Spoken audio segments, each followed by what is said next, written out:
Muy buenas noches a todos. Reciban un cordial saludo acá desde Promidad. Un gusto tenerlos nuevamente en el tercer curso de métodos de regresión en Data Mining. Les agradezco mucho si pues alguno me confirma ahí que me escuchan, me están escuchando. Sí, profesor. Buenas noches. Ok, muy buenas noches a todos. Qué gusto verlos nuevamente, aunque sea online. Bueno, muy bien. Entonces, vamos a iniciar mientras estoy aquí admitiendo a mucha gente. Esto lo desconcentra a uno. Bueno, este es un curso muy importante dedicado a la regresión, que es una técnica, digamos, que viene de la estadística clásica, pero que sin embargo ha evolucionado enormemente, ¿verdad? Y ahora hay muchísimas formas de hacer regresión, además de la regresión clásica. Algunas técnicas que vienen desde la estadística, como las que vamos a ver hoy, pero algunas otras formas de hacer regresión que vienen desde las técnicas de Machine Learning, como Support Vector Machines, regresión con redes neuronales o Deep Learning, regresión con árboles de decisión, que viene desde vamos a ver, se me pegó aquí, no, perdón, que viene desde las técnicas de las escuelas de estadística. Bueno, muy bien. El día de hoy vamos a iniciar. Hoy tenemos, como siempre, acá en Promidad una clase cargadita de cosas. Vamos a estudiar la regresión lineal clásica, simple y múltiple, lo cual ya es bastante. Y también vamos a estudiar la regresión lazo. Y vamos a ver cómo todo esto se hace en el paquete Regressor, que es un paquete especial y yo diría único para hacer regresión, porque él tiene las mil y una formas de hacer regresión, que honestamente, perdonando la inmodestia, no hay otro paquete que tenga tantas formas de hacer regresión como este. Bueno, muy bien, entonces vamos a cerrar acá la cámara. Vamos a iniciar inmediatamente porque, como siempre, pues tenemos bastante material. Bueno, este curso sigue los mismos lineamientos de los cursos anteriores, ¿verdad? Exactamente las notas, perdón, antes de iniciar, se aplican de la misma manera. Todo es exactamente igual, 4 semanas, 4 clases, 4 tareas. Bajen los materiales porque después no los vamos a enviar. Entrega tardía, etcétera. Todos los mismos lineamientos de los cursos anteriores, entonces tienen que tenerlos muy presentes para que después no hayan problemas. Bueno, muy bien. Entonces, bueno, vamos a empezar a hablar de regresión lineal, simple y múltiple. Recuerden que la gran diferencia entre la regresión y la clasificación es que la regresión se caracteriza porque la variable a predecir es cuantitativa, la variable a decir es numérica, es un número real. Esa es la definición de regresión. Mientras que el curso anterior de métodos predictivos en realidad es lo que se conoce como un curso de clasificación, donde la variable a predecir es categórica, ¿ok? O cualitativa. Entonces es una variable como género, femenino, masculino, bueno, malo, regular. Siempre la variable a predecir tenía categorías. Bueno, en este curso vamos a cambiar radicalmente y siempre la variable a predecir va a ser numérica, excepto en un momento que vamos a enseñar Support Vector Machines, pero ahí lo vamos a aclarar. Pero siempre la regresión, esa es la característica. O sea, la variable a predecir es un número real. ¿Ok? Entonces estamos ante un contexto diferente donde se usa regresión o también se podrían usar series de tiempo, que es algo pues que veremos más adelante en otro curso. Muy bien, entonces recuerden esto, ¿verdad? Las variables se dividen en categóricas y en numéricas. Entonces vamos a estar en el caso en que la variable a predecir es numérica. ¿Verdad? Ya puede ser continua, puede ser discreta, pero es numérica. Ese es el punto. Bueno, entonces les pregunto aquí, algunos han estudiado ya regresión, me imagino que muchos en cursos de estadística clásica, ¿verdad? Ya deben haber estudiado regresión con anterioridad, que es uno de los métodos pues, más básicos y clásicos de la estadística. Bueno, entonces vamos a hablar de regresión. La ventaja de la regresión es que a pesar de ser un método relativamente simple, pues en muchas ocasiones permite resolver problemas complejos, problemas interesantes, y además sienta las bases de muchos otros modelos que vamos a ver en los cursos. Entonces nos permite responder las siguientes preguntas. La regresión. ¿Hay una relación lineal entre la variable a predecir y las variables predictoras? ¿Qué tan fuerte es esa relación? Y la vamos a medir con la correlación. Que una variable predictora contribuye a explicar la variable a predecir. ¿Sí o no? ¿Cuánto? Todo esto nos va a permitir la regresión. Bueno, muy bien. Si ustedes se recuerdan, la regresión más clásica, ¿verdad? De todas, conocida como regresión simple, es en la que yo tengo una variable predictora y una variable a predecir. Entonces, eso es la forma más clásica que hay. Y entonces se traza una línea que se llama la recta de regresión y esa línea se busca con los mínimos cuadrados. Es decir, es la recta cuya distancia a todos estos puntos rojos, que serían los datos, es mínima. Esa se llama la recta de los mínimos cuadrados y se le conoce como la recta de regresión. Y entonces, en el caso de dos variables predictoras, es relativamente fácil porque uno tiene la matemática del colegio, ¿verdad? Que la recta es mx más b, ¿verdad? Que en regresión se le llama beta 1 por x más beta 0. Pero en el fondo es exactamente la misma cosa, ¿verdad? Entonces, eso es la regresión. ¿Para qué sirve una regresión? Este es un ejemplo interesante. Por ejemplo, en el eje X van las ventas y el presupuesto digamos que yo voy a dedicar en una campaña de anuncios y trato de pronosticar cuáles serían las ventas.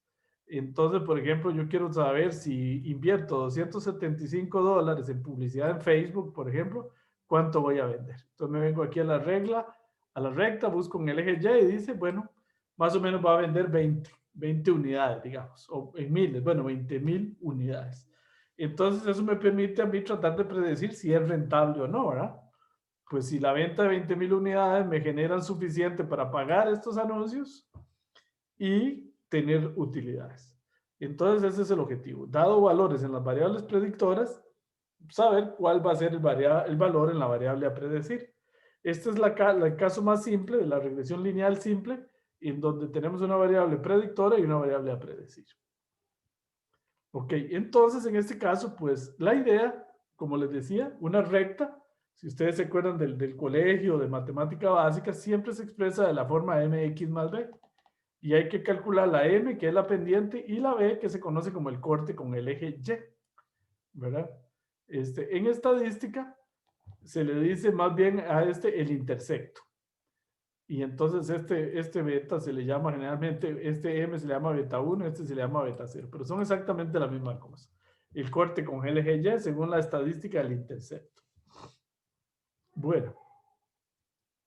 Entonces la idea es que si existe una relación lineal entre la variable predictora y la variable a predecir Y, tratar de encontrar una recta de este tipo. Y igual beta 0 más beta 1 por X. Y si lo ponemos en general, pues más un error, porque siempre habrá un error, ¿verdad? Entonces, estos beta son lo que en estadística se llaman los coeficientes, ¿verdad? El beta 1 es digamos, el peso de la variable X, que en este caso solo tenemos una variable. Y beta 0 es lo que se conoce como el intercepto. Entonces, el problema es determinar beta 0 y beta 1, ¿verdad? Ese es el problema matemático, que es relativamente sencillo cuando son dos variables. Bueno, entonces recuerden que la regresión lineal simple, por ejemplo, supongamos que tenemos peso y altura. Entonces, generalmente entre la variable peso y la variable altura hay una correlación alta. Es decir, entre más alto sea uno, normalmente pesa más. Eso es esperable. Entonces hay una correlación alta, lo cual entonces hace esperar que yo con la variable altura puedo predecir el peso. O viceversa también, ¿por qué no? Con el peso podría también tratar de predecir la altura, ¿verdad? Entonces, bueno, como siempre, se me olvidó decirles, cualquier pregunta pueden abrir el micrófono o escribir en el chat, no hay ningún problema. Bueno, entonces en este caso, lo que se busca es la recta, como les decía, que pasa lo más cerca posible de todos los puntos. ¿De dónde salen estos puntos? De la tabla de datos, ¿verdad? Yo voy a tener una tabla de datos donde tengo que para cada X tengo un valor de Y. Entonces, qué sé yo, por ejemplo, aquí digamos que esto era un 1, Entonces, para un 1, supongamos que vale, digamos, 1.5. Entonces, aquí 1, aquí 1.5. Por ejemplo, qué sé yo, para 2, digamos que este 2. Entonces, para 2 más bien da 1. Y así. Yo tengo una tabla de datos donde tengo X y Y puedo graficar los puntos. Después tengo que encontrar la recta que pasa lo más cerca de todos los puntos, aun cuando tal vez no pase por ninguno. Entonces yo lo que tengo que minimizar es estos. Estos es lo que se llaman los errores. Entonces eso se le llama los mínimos cuadrados. Minimizar estos errores al cuadrado. Se ponen al cuadrado para que todos queden positivos. Entonces, yo ando buscando la recta mínimos cuadrados, que es la que minimiza los errores. Es decir, la que pasa lo más cerca posible de todos los puntos. Y así determino B, que es la pendiente, y beta 0, beta 1, que es la pendiente, y beta 0, que es el corte con el eje Y. Dicho desde la ley óptica estadística, el intercepto y el coeficiente de X. Bueno, entonces uno puede hacer un problema matemático, que es minimizar esto, sujeto a que esta restricción sea mínima, sujeto a que esto sea mínimo. Entonces, eso se resuelve matemáticamente, pues se puede resolver de manera exacta, calculando derivadas y un montón de cosas que no vamos a entrar en detalles ahora, ¿verdad? Pero de esa minimización, ¿verdad? De minimizar el error, se saca que así se calcula beta 1.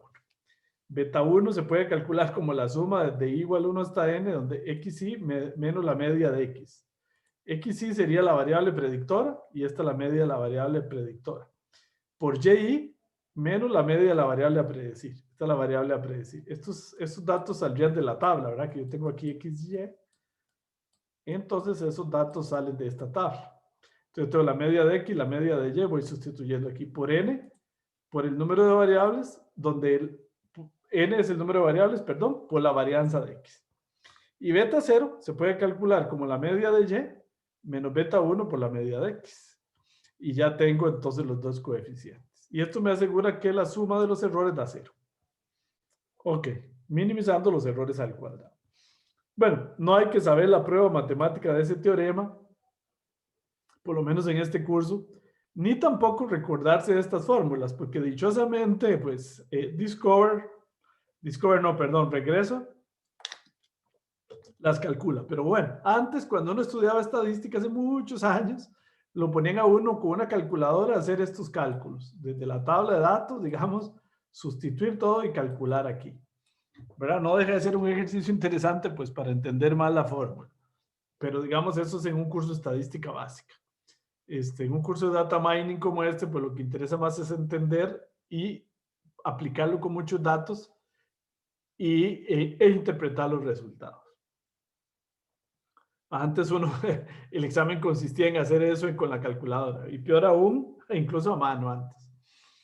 Bueno, entonces, esa es la idea. Entonces vean que, por ejemplo, si yo tengo aquí presupuesto y aquí ventas y tengo estos datos, entonces yo podría calcular y digamos que en esta recta que está aquí, que es un ejemplo real, ventas va a ser beta 0 más beta 1 por TV. Beta 0 nos dio 7.032 y beta 1 0.047. ¿Cómo se interpreta esto? Esto es lo más importante. Beta 0. Si el presupuesto en publicidad por TV es 0, entonces se venderán en promedio 7.032 unidades. Vean que el beta 0 siempre es el corte con el eje Y. Entonces es cuando X, o sea, cuando la variable predictora vale 0. Entonces, el beta 0 se puede hacer así. Es las ventas que yo tendría si no hago absolutamente nada. Si no invierto nada en publicidad. No sé por qué aquí se me metió esto. Se me descontroló un poco en este PowerPoint. Bueno, ¿cómo se interpreta el beta 1? Un adicional de $1,000, digamos, si yo me vengo $1,000 gastado en publicidad, en TV está asociado a una venta de 47 unidades del producto. Déjenme ver si corrijo aquí, que esto se me metió como aquí.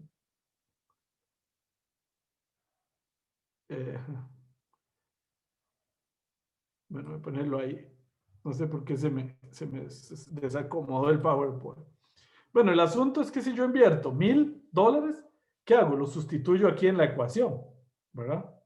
Y entonces, si invierto $1000, sustituyéndolo en esta ecuación, 1000 aquí, lo multiplico por este beta 1 más este beta 0, me da 47. Entonces lo que eso dice es que si invierto $1000 en publicidad, voy a vender 47 unidades. Profe, perdón. ¿Sí? No sé si usted está escribiendo el ejemplo de los 1000, porque no sé si soy yo, que el slide se quedó pegado en la explicación de los betas, es donde dice, Ahí. donde X y Y son dos variables cualitativas, debe determinar si existe. Ahí quedó a mí, no sé si es a los resto de compañeros. Sí, no sé, porque yo voy más adelante. Sí, voy por la filmina, les voy a decir la 13. ¿Usted en cuál está? Perdón.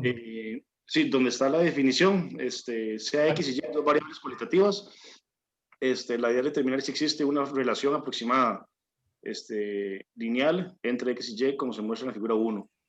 El problema matemático de encontrar es B0, beta 1, que pertenece a R. Sí, aunque parece que es un problema, no sé si Rudy el que me habla, porque todos okay. los demás me están diciendo en el chat que sí van bien por la filmina 13. Ay, qué cosas. Voy a ver si puedo reingresar. Disculpe si lo molesto con el timbre. Tal vez reinicialice, a ver, sí. Ok. Gracias, no se preocupe. Bueno, entonces la idea... Perdón.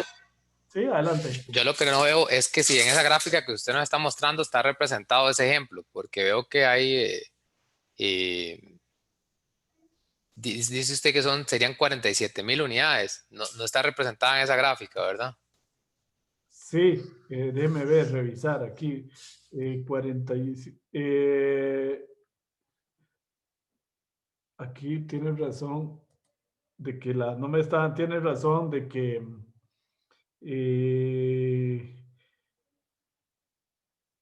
no. Ajá. Aquí tiene razón. Bueno, pareciera que no me están calzando los números. Ajá. Porque ventas, es que aquí estas ventas eran en miles, ¿verdad? Pero bueno, se lo voy a explicar así. Digamos, por ejemplo, más sencillo, digamos. Digamos, si el beta 0, entonces yo veo en Y. Entonces, porque tiene cierta razón, estoy viendo como que no me coinciden los números con los que están en la gráfica. Tiene razón el compañero, voy a revisar. Pero, digámoslo, expliquémoslo con la gráfica. Vean, beta 0, ¿qué quiere decir? Beta 0 es si invierto 0 en publicidad. Entonces voy a vender, digamos que aquí más o menos habría, digamos, un 6, 7 más o menos. Entonces voy a vender 7 unidades. ¿Qué pasa si aumento el presupuesto a 100? Entonces me vengo aquí y busco y voy a aumentar como, digamos, más o menos a 12, ¿ven? Entonces voy a vender 12 unidades. Si aumento mi presupuesto a $200, digamos, entonces aquí veo que más o menos, digamos, a 17. Entonces la cosa es que eso me sirve mucho porque yo puedo decir, bueno, ¿qué tal? Si vendo 17 unidades, realmente recupero los $200 y gano algo, o no. Pues si no, qué tirada, porque mi producto lo vendo a $1. Si vendo 17, lo que voy a hacer son $17. Entonces más bien voy a estar perdiendo. Ven, entonces eso es. O al contrario, cada unidad vale $100. Entonces, si vendo 17 unidades, me gano $1,700 e invertí $200. Entonces, perfecto. Me está sirviendo el asunto. Pero bueno, un valor en el eje X me permite predecir uno en el eje Y. Ese es el asunto. Ok, después déjenme revisar. Más tarde reviso esto y si cualquier cosa lo corrijo. Vamos a ver qué me dice aquí Sara. O quizás sea que la interpretación del beta cero falta la coma. Sí, puede ser que, sí, es que puede ser que hay un tema ahí de comas. Sí, 7 comas, sí. Sí, puede ser que me esté faltando ahí la coma y el PowerPoint me está dando una mala jugada porque me lo desacomodó. Yo creo que tiene usted toda la razón, porque exactamente me coincide. Sara tiene toda la razón, sí, es 7,032. Sí. Y aquí también me falta una coma también, porque es 47. Sí, bueno. profe, puede ver en el ejemplo arriba, dice, para este ejemplo dice 7.032. Sí, es correcto. Y 47 está bien con 1000, porque es que no lo estoy viendo, es más adelante. Si sustituyo en la ecuación me da 1000. Pero sí, sí, toda la razón. Gracias, Sara. Ok, sí, perfecto. Bueno, muy bien. Entonces, seguimos adelante.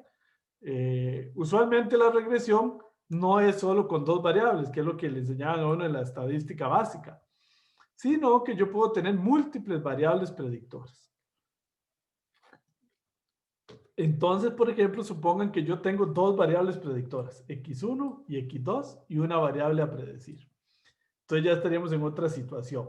Dos predictoras y una variable a predecir. Entonces, por ejemplo, vamos a ver un ejemplo. Supongamos el mismo ejemplo de ventas. Entonces yo ahora tengo un presupuesto para publicidad en tele y otro en radio. Y entonces quiero descubrir las ventas. Entonces, por ejemplo, un punto aquí que sería, digamos, supongamos aquí que voy a invertir $200 en TV. Bueno, en TV no es tan barato, ¿verdad? Pero digamos, qué sé yo, $100 en radio. Entonces, yo puedo aquí subir hasta acá, digamos aquí, y me voy al eje de ventas y puedo predecir, qué sé yo, que voy a vender 300 unidades. ¿Ven? Entonces, dado dos valores en las dos variables predictoras, encuentro un valor en la variable a predecir. Y bueno, con eso, claro, puedo determinar si el asunto sirve o no sirve. ¿Verdad? Profe, y aquí pasa, digamos, que hay que tener cuidado con los espacios. O sea, si uno para hacer esta regresión tomó valores, por ejemplo, de ventas de, qué sé yo, de 0 a $15,000, ¿qué pasa más arriba de los 15,000? O sea, obviamente se va a poder hacer la regresión, pero igual, digamos, va aumentando el error o no se aconseja, porque ya eso sería una predicción. No sé si me explico. Sí, sí, sí, sí, sí. Sí, por ejemplo, ¿qué pasa si estoy en el futuro aquí? Exactamente. Van a ver ustedes que eso que usted pregunta es muy importante. En la estadística clásica se medía la bondad de ajuste. Y entonces, ¿qué también ajustaba la regresión a los datos? Entonces, no se recomendaba salirse para hacer una predicción. Vamos a ver que una de las grandes diferencias en data mining respecto a eso es que uno separa los datos en training testing. Entonces, sí se hace una predicción a futuro. Es una de las grandes diferencias del enfoque de la regresión en data mining que en estadística. En estadística yo mido la bondad de ajuste. Entonces, ¿qué también ajusta mi recta a los datos? Entonces, por meter el caballo, sí, pero entonces digamos, porque cuando uno hace diseño experimental, al hacer estadística clásica, la premisa es la misma. No salgan de los espacios muestrales. ¿Aplicaría eso mismo que usted nos está diciendo? Exacto. Aquí sí sálgase de los espacios muestrales, porque estamos analizando el poder predictivo. Sí, sí. Entonces esa es una de las diferencias importantísimas entre la estadística y el data mining o el machine learning. Más bien, por eso yo separo mis datos en un pedazo para training y testing, que es lo que hemos venido haciendo. Entonces yo predigo aquí y aprendo aquí. Entonces eso me permite después en el futuro predecir aquí, adelante, ven. Claro, y ese error es mucho más real que el error que hacían los estadísticos, porque en el fondo es miden el error con los mismos datos con los que se entrenó el modelo, que es una de las críticas del machine learning a la estadística. Usted testea el error con los datos que generó el modelo, claro, le da muy bajo el error, pero cuando trate de predecir, la vida real va a ser mucho más desafortunada que eso. Entonces, sí, es una buena pregunta. Eso precisamente es la diferencia entre bondad de ajuste, que es medir el error en los datos con los mismos que uno generó el modelo. El enfoque del machine learning, el data mining es no. Separe los datos en training y testing y mide el error en el testing. O lo que vamos a ver en un curso, dentro de 2 cursos, haga una validación cruzada, que es algo mucho más moderno que tal vez midiendo el R cuadrado que hacían los estadísticos. Entonces es un enfoque un poquito diferente. Qué buena pregunta, sí. Y lo vamos a hablar más adelante con más detalle. Me dice Tatiana, ¿estas regresiones lineales aplica cuando estoy enfrente de un problema lineal o se aplica MCO? No sé qué es MCO, mínimo cuadrado. Sin embargo, hay problemas que no son lineales y el método adecuado a la máxima verosimilitud. Ok, sí, eso es un enfoque muy estadístico. Vamos a ver que en ese caso lo que se hace es regresión múltiple, Tatiana. Y ya vamos a ver aquí. Y otras técnicas de regresión mucho más sofisticadas que vamos a ver más adelante. O sea, un problema de regresión no lineal es mucho mejor enfrentarlo con una red neuronal o con un support vector machines o con un bosque aleatorio. Pero bueno, vamos a seguir hablando de eso. Y nos vamos a salir del foco estadístico que es en el que estamos hoy, pero ya nos vamos saliendo. Profe, entonces yo no tengo que demostrar que un problema tiene características lineales para trabajarlo. Al final lo mido con el error que me dé y con los modelos que yo pruebe. Exacto, punto. El mismo lógica que hemos usado. Entreno un modelo con unos datos y testé con otros. Y si los resultados le dan buenos, pues perfecto, usa el modelo. En data mining, en machine learning, se ha descartado mucho las ideas de la estadística, de medir el R cuadrado, de estar haciendo pruebas de hipótesis y todo eso. Porque de hecho, bueno, se ha demostrado que cuando n tiende a infinito, eso deja de tener sentido. Y cuando estamos en problemas de big data, entonces todo eso deja de tener sentido. Que es muy distinto a cuando uno tenía una muestra de 100 datos y les aplica un medicamento y quiere ver y tiene otros 100, que era el enfoque de la estadística clásica. Aquí les aplico un medicamento 1, aquí les aplico un medicamento 2 y hago una T de students o algo así para ver si hay significancia estadística. Pero cuando n tiende a infinito, eso deja de tener sentido. Bueno, pero bueno, vamos a ir hablando de eso poco a poco en el curso. Y sigo adelante porque tenemos mucho material y si no, no terminamos ni a las 10 de la noche. Bueno, entonces les estaba hablando de la regresión múltiple. Entonces, en la regresión múltiple, que no sé si ustedes habían estudiado, ya las variables predictoras no es solo una, sino que voy a tener P variables predictoras, X1, X2 hasta XP. Voy a tener un intercepto y voy a tener un coeficiente beta 1 para X1 y así sucesivamente hasta un coeficiente beta P para XP. Estos coeficientes se han interpretado muchas veces como pesos. No lo son exactamente en el sentido estricto matemático porque no suman 1, ni siquiera son todos positivos.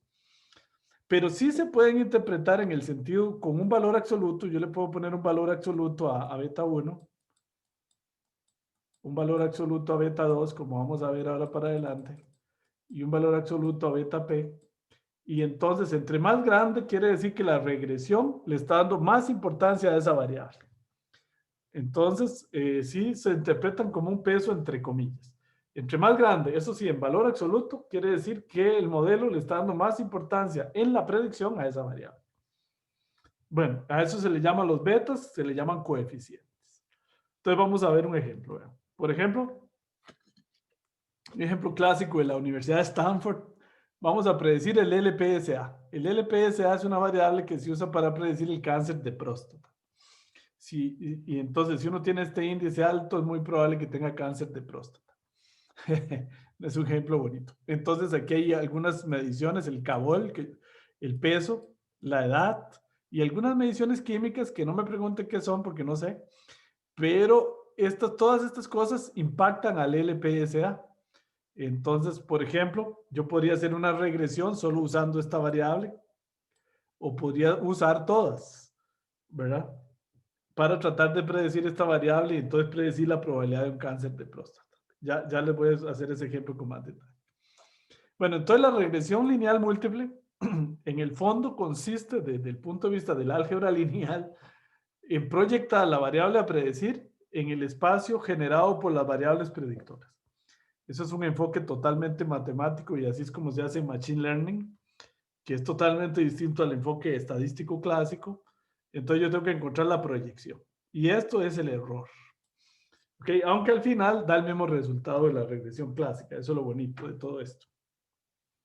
Bueno, supongamos un ejemplo que yo tengo todas estas variables. Cantidad de potasio y fósforo en el suelo por hectárea, cantidad de nitrógeno por hectárea, acidez del suelo, lo que llaman el pH, cantidad promedio de lluvia, temperatura promedio, y voy a predecir el rendimiento en quintales, digamos, de siembra de arroz, por decir algo.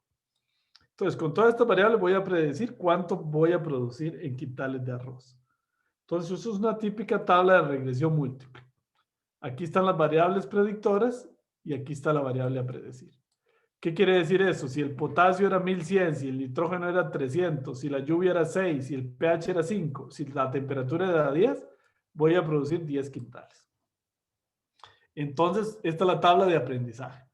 Y la idea es que, ¿qué pasa si yo tengo aquí 1400?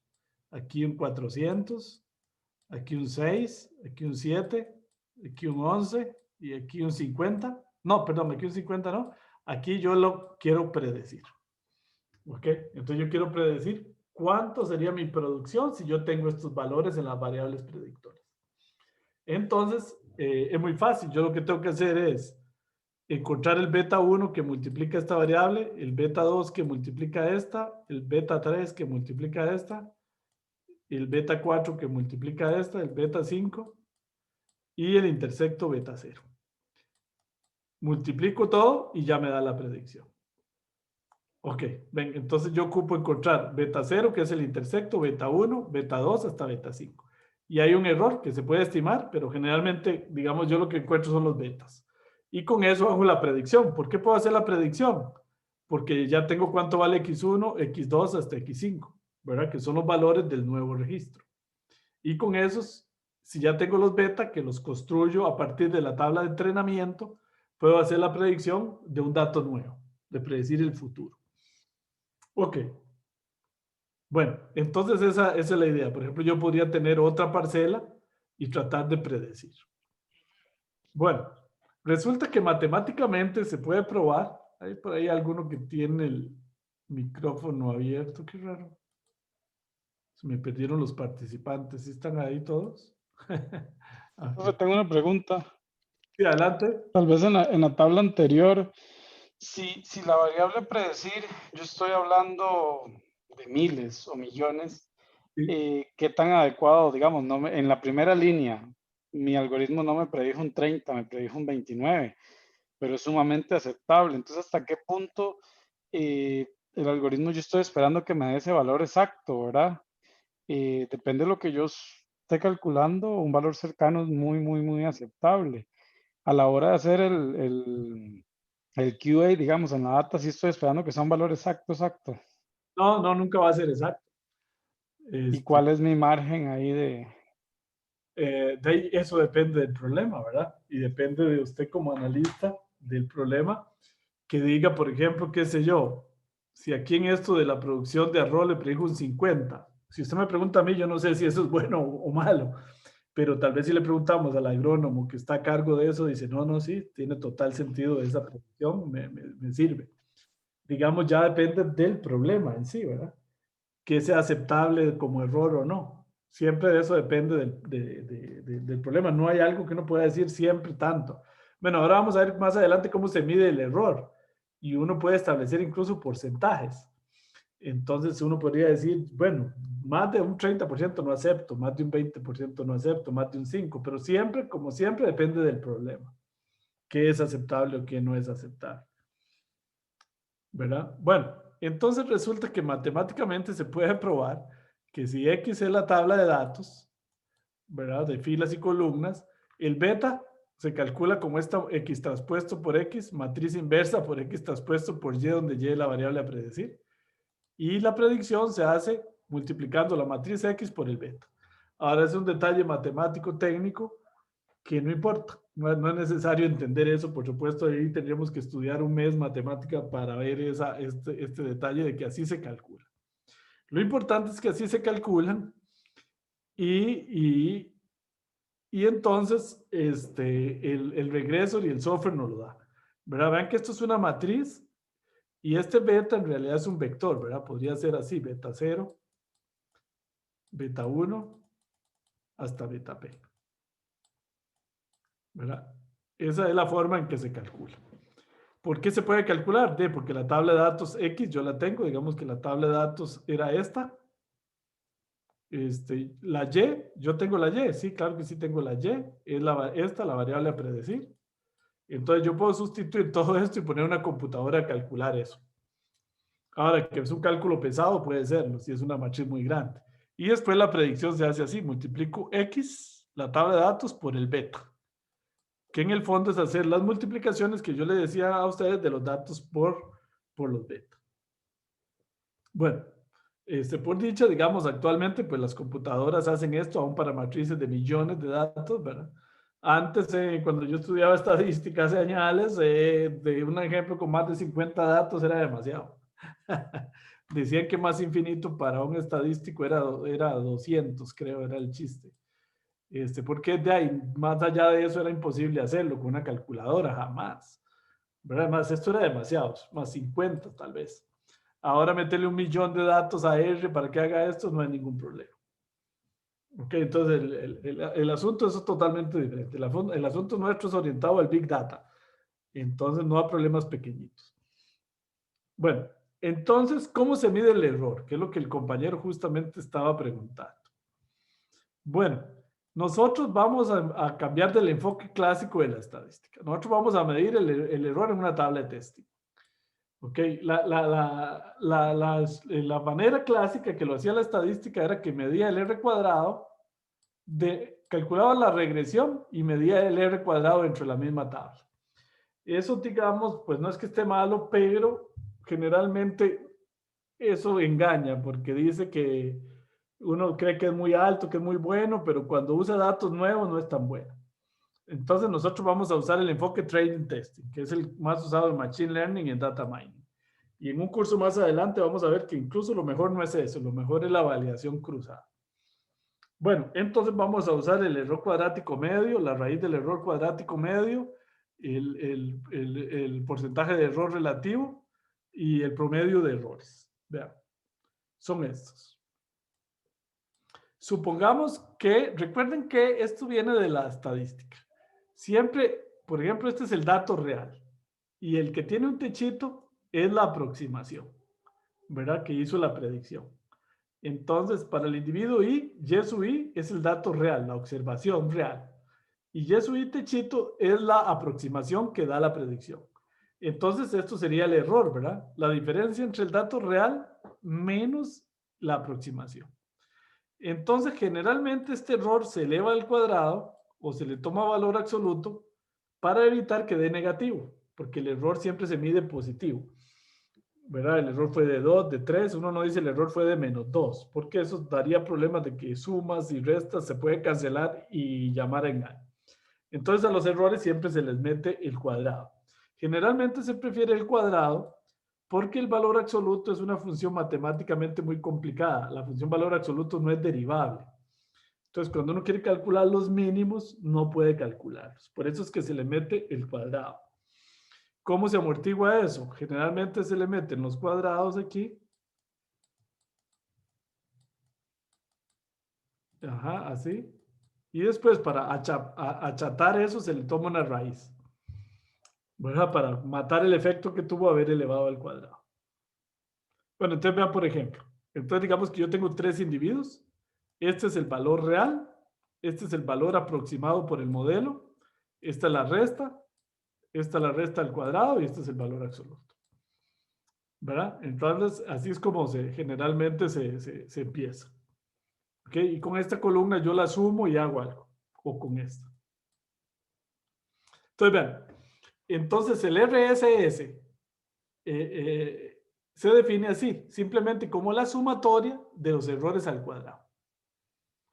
El mean square error, esta es la raíz, el mean square error es MSE, es 1 entre n por RSS, o sea, este sería el promedio de los errores. Vean que divide entre n, entonces promedio. Y el que más se usa es el root. Este R quiere decir la raíz, o el root del mean square error. Entonces le toma una raíz, que lo que tiene efecto esta raíz es, digamos, tratar de matar este cuadrado, para que el error esté como en la escala de la variable, ¿verdad? Entonces eso es lo que tiene ese efecto. Entonces, vean, entonces vamos este es el que más se usa. Matemáticamente este es el que más se usa. Ok. Bueno. Entonces, por ejemplo, aquí vean, un ejemplo. Nosotros aquí no hacemos ejemplos numéricos porque la idea es entender e interpretar y que la computadora calcule. Entonces, vean, aquí estaban estos 3 individuos, aquí estaban los errores al cuadrado. Si lo sumo, me dan esto, ¿verdad? La sumatoria de esos 3 errores. Entonces, después los promedio, me daría 0.43 y después le saco la raíz. Entonces, este es el error. Yo digo que me equivoqué en 0.68. Entonces, eso uno puede decir, bueno, eso es mucho o poco en relación a la escala de los datos. Vean que estos datos varían entre 1.3 más o menos y 3.6. Ese es el intervalo de variación de esos datos. Y me equivoqué en 0.68. Entonces uno podría decir que no es tan alto el error, ¿verdad? Porque es, digamos, en relación a la escala de los números que valían entre 1.3 y 3.6, esto no es muy alto. ¿Ok? Entonces, tomar la raíz es para que este error caiga en esta escala. Entonces yo pueda sentir si es mucho o es poco, ¿verdad? Pongámoslo para que se entienda más fácil. Digamos que esto es un salario y los salarios varían entre $1,300 y $3,600. Entonces, los salarios varían entre $1,300 y $3,600. Y me equivoqué en 0.68. O sea, me equivoqué en $680 en promedio. Entonces, bueno, ya ahí uno puede decir, de ahí es mucho o es poco. Ya poniéndolo así suena que es mucho, ¿verdad? Equivocarme en $680 en promedio podría ser que sea mucho el error, ¿verdad? Entonces, ven, eso es lo que trata de hacer esto, ponerlo en la misma escala, para que la medición del error tenga sentido en la escala de la variable. Okay, entonces siempre es importante ver cuál era el mínimo y cuál era el máximo. Y este error, visto dentro de ese intervalo, es mucho o poco. ¿Verdad? Claro, cuando uno lo ubica en un problema es más fácil. Por ejemplo, aquí yo ya lo ubiqué en el tema de que es el salario y el salario varían entre $1,300 a $3,600. Entonces yo puedo decir, no, equivocarme en esto es mucho o poco, ya tiene más sentido. Claro que depende también del problema. Bueno, muy bien. Entonces, hay otra variación del error que se usa muchísimo en estadística, que es el mismo, pero le mete aquí un P menos 1. No divide, ven que aquí yo promediaba entre N. Aquí. Entre N, donde N es el número de individuos. Aquí hace una corrección. Y a N le resta P, donde P es el número de variables que tiene la tabla, y hace menos 1 porque en realidad esto es así. Entonces lo que le resta es el número de variables. Eso se hace porque lo que esto a efecto hace es que los modelos con más variables tienden a ser castigados. ¿Por qué? Porque en esto siempre se privilegia los modelos que tengan menos variables. Entre menos variables mejor. ¿Por qué? Porque la interpretación es más fácil. Entonces, si yo tengo dos modelos que dan el mismo error, pero uno tiene menos variables que otra, yo privilegio el que tiene menos variables. Entonces aquí, entre más variables hayan, este denominador tiende a ser más pequeño. Y entre más pequeño sea el denominador, más grande tiende a ser el error. Entonces, lo que hace eso es una especie de castigo a aquellos modelos que tengan más variables. Entonces, lo que me permite eso es privilegiar entre dos modelos. Uno tiene 20 variables y otro tiene 10 y tienen el mismo error, me quedo con el de 10 variables. ¿Por qué? Porque va a ser más simple de interpretar, más rápido de calcular, etcétera, etcétera. Bueno, está el error, el MAE, que para los que son de Costa Rica no es el MAE que usamos nosotros, sino es el error relativo absoluto, el error absoluto medio, que es el promedio de los errores en valor absoluto. Este es bonito porque es fácil de interpretar también, es el promedio de los errores en valor absoluto. Matemáticamente no se usa mucho por ese valor absoluto que es incómodo. Entonces ven aquí el promedio en valor absoluto, 0.53. Eso dice claramente que en promedio me equivoqué en $530. Entonces, digamos, si volvemos al tema del salario, entonces es fácil de leer. En promedio me equivoqué en $530. Si estamos hablando de que estos son miles de dólares. El error relativo es muy bonito porque divide entre el total. Entonces eso convierte a esto en un porcentaje. Entonces lo hace más fácil de interpretar. Ven aquí, divide entre la sumatoria de estos Y. Entonces relativiza el total del error relativo al total que sumaban las variables. Entonces, por ejemplo, aquí me da 22. 0.22, que sería un 22%, perdón, un 22%. Entonces el error relativo se usa mucho porque es muy fácil de interpretar. Ahí los tengo más clarito. Me estoy equivocando más o menos en un 22%. Entonces, de ahí sí, yo ya como analista debo decidir si eso es mucho o poco, ¿verdad? Si me sirve o no me sirve. Eso depende del problema, depende del analista, depende de un criterio experto. Muy bien. Entonces aquí están todos los errores. Se usan mucho y estos tres se usan mucho. Estos dos en realidad son parte para calcular Okay, entonces los que se usan son, digamos, estos tres. Bueno, ¿cuál medida usar? Eso es un gran tema, ¿verdad? Puedo usar todas. Si uno está decidiendo cuál modelo usar, a veces si está haciendo comparaciones masivas de cosas, es mejor este. Digamos, si yo estoy comparando 20 maneras de hacer regresión y quiero decidirme por cuál es mejor desde el punto de vista predictivo, mejor uso la raíz cuadrada del error cuadrático medio. Ahora, si ya quiero como interpretar, puede ser que este sea mejor, ¿verdad? Pero para comparar y decidir con cuál modelo quedarme, al fin y al cabo, yo siempre recomiendo este. Bueno, muy bien. Entonces, otra técnica que se usa es la correlación, que ya hemos estudiado en otros cursos. Medir la correlación entre el valor real y el valor de la predicción. Entonces, esta correlación, lógicamente ya ustedes saben, si está muy cercana a 1, es que la predicción fue buena. ¿Ok? Si está cercana a 1, es que la predicción fue buena. Porque de 1 sería predicción perfecta, es decir, que predijo perfectamente los datos, cosa que casi nunca va a existir. Ok, está el R cuadrado, que se usa mucho en los modelos estadísticos. Dice, es una medida de ajuste calculada usualmente sobre toda la tabla de datos. ¿Ven? Esto es lo que hacen los estadísticos. Mide la bondad de ajuste del modelo. Este R que estamos usando nosotros aquí, que les puse, eso es sobre la tabla de testing. Todo lo que les hablé de esta filmina para atrás es en la tabla de testing. El R cuadrado normalmente se calcula sobre los mismos datos que generaron el modelo.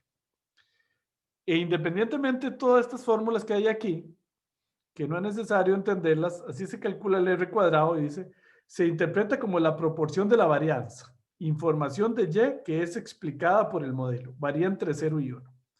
Entonces, simplemente es así. Si da 1, uno dice, el modelo explicó 100% los datos. Si da 80, el modelo explicó 80% los datos. Entonces se interpreta así. Ahora, esto es bondad de ajuste. Más bien, lo que uno puede decirlo es mejor así. Si da, por ejemplo, 0.9, uno dice, los datos ajustan en un 90%, el modelo, perdón, ajusta en un 90% a los datos. Claro, a los datos con los que fue construido el modelo. Por eso se llama bondad de ajuste. ¿Cuál es el problema? Esto puede dar así, altísimo, 90%, y no predecir absolutamente nada bien. Entonces, por ejemplo, por eso es que el Machine Learning cambió esta idea y dice, no, no, señor, eso está malo. Bueno, malo no, pero no es lo mejor que puedo hacer. Parta los datos en dos, training y testing, y mida el error aquí, en datos que no hayan participado en la construcción del modelo. Y mida el poder predictivo del modelo. Todo esto de aquí para atrás era para medir el poder predictivo. Esto es para medir la bondad de ajuste. ¿Sí? Ya como el Machine Learning, digamos, como que se salta tantas reglas, una que se podría saltar es escoger adrede un valor para que esté en el testing. Digamos, no apegarse tanto al azar, obviamente en general sí, pero llegaría a decir, mira, voy a agarrar este valor también para que esté en testing porque me suena que valores como este no los va a poder predecir. Bueno, no sé, ¿verdad? Sí, yo nunca he escuchado de nadie que deje valores adrede en el testing, ¿verdad? Porque se supone que lo que garantiza la objetividad de la medición es que sean al azar. Pero ahora, puede ser que tenga sentido, efectivamente. Yo quiero ver si X valor me lo mide bien, ¿verdad? Pero generalmente no es así, ¿verdad? Generalmente es al azar. Me dice Adolfo ¿cómo nos damos cuenta dónde está el límite entre el mejor modelo y hacer overfitting? Ven, es que sí, exactamente, Adolfo. Esto, el R cuadrado, puede dar muy alto y lo que haya es un gran overfitting. Y overfitting es como que el modelo predice lo que yo ya sabía. Entonces no tiene chiste, ¿eh? Entonces, por eso es que no se recomienda el R cuadrado. Y ustedes van a ver que regreso lo que calcula son training testing siempre, ¿verdad? Entonces, porque digamos, el overfitting es como estar sobreentrenado, o sea, me aprendí muy bien lo que la maestra dio en la clase, pero no entiendo nada. Lo sé de memoria. Entonces no logro, digamos, extrapolar, ¿verdad? Es una palabra que se usa mucho en análisis numérico, pero que se usa en Machine Learning, extrapolar el resultado a datos nuevos, que es lo que más es útil, ¿verdad? Entonces, sí es una buena. Ahora vamos a ver, hablar un poquito más de esto, Adolfo, en ejemplos. Bueno, entonces aquí está cómo se interpreta el R cuadrado. Entonces, variables categóricas. ¿Qué hacemos? En general, todo lo que hemos dicho ahí es para variables numéricas. Pero Regressor, y casi todos los softwares de regresión lineal de Machine Learning automáticamente convierten las variables cualitativas en variables dummies o códigos disyuntivos completos. ¿Se acuerdan que esto ya lo habíamos estudiado antes? Si no se acuerdan qué es, bueno, en presentaciones de otros cursos están.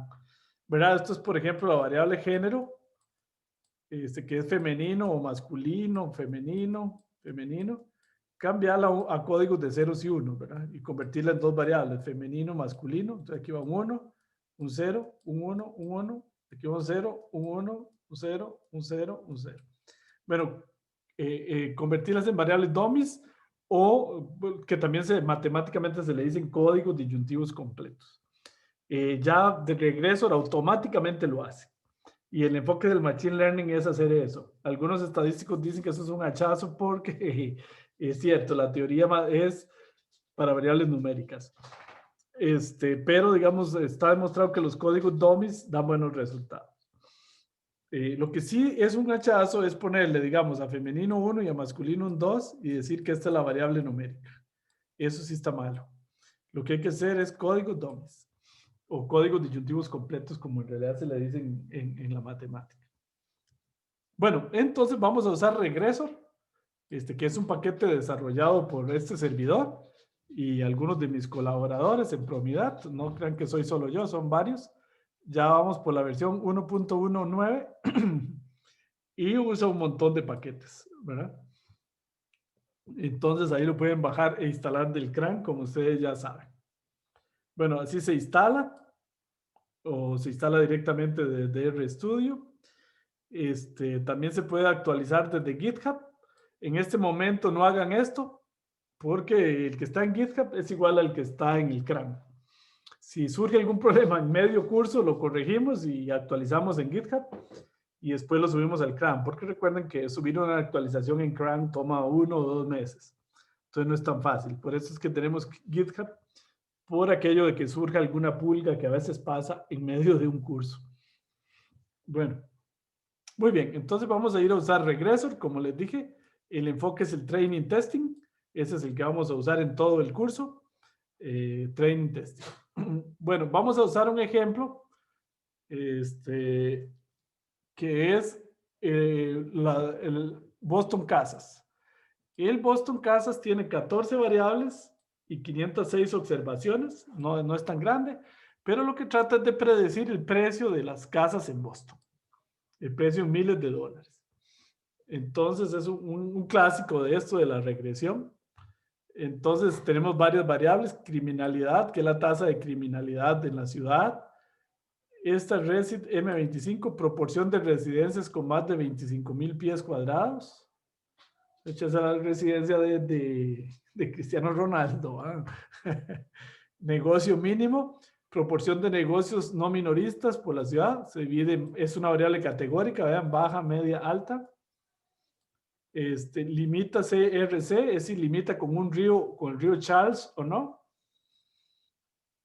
Niveles de concentración de óxido de nitrógeno, debe ser la contaminación, habitaciones, número de habitaciones de la vivienda, etcétera. Bueno, ahí tenemos una serie de variables. Distancia, por ejemplo, distancia a los centros de empleo. Lógicamente, una casa que esté cerca de los centros de empleo, pues tiene mejor valor. Cuánto impuesto paga la casa, etcétera. Proporción de estudiantes que hay en esa zona donde está la casa, cuánta gente de clase baja vive cerca de la casa, o sea, eso mide como, digamos, si es un barrio bueno o no, digamos. Valor, y la variable a predecir es valor promedio de la casa.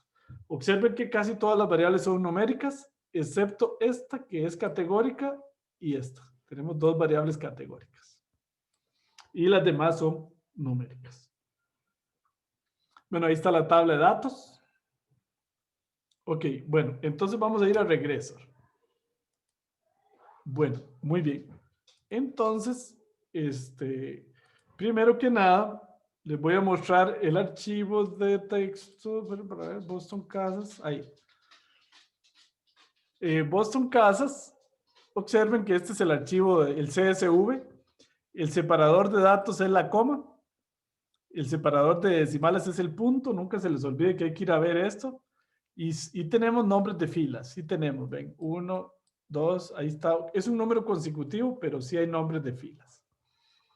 Entonces, coma, punto, y sí hay nombres de columnas y nombres de filas. Y entonces nos vamos aquí a Regressor. Ok. Ok, voy a hacer más grandecita aquí la pantalla. Cualquier pregunta, con mucho gusto. Bueno, pónganle en atención, vamos a cargar. Entonces voy a buscar a Boston Casas. Voy a buscar aquí a Boston Casas.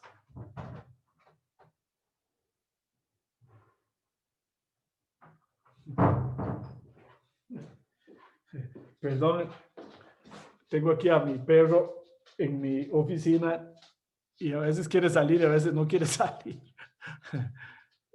Bueno, vamos a buscar Boston Casas, aquí está. Era coma y punto, ¿verdad? Si mal no recuerdo. Nombres de filas, sí. Ok, lo voy a cargar. Entonces observen que sí me leyó bien los datos, ¿verdad? Porque están las dos variables numéricas y todas las, perdón, categóricas y todas las demás como numéricas. Aquí está el valor promedio de la casa y está el ID. Ok, entonces sí está bien leído.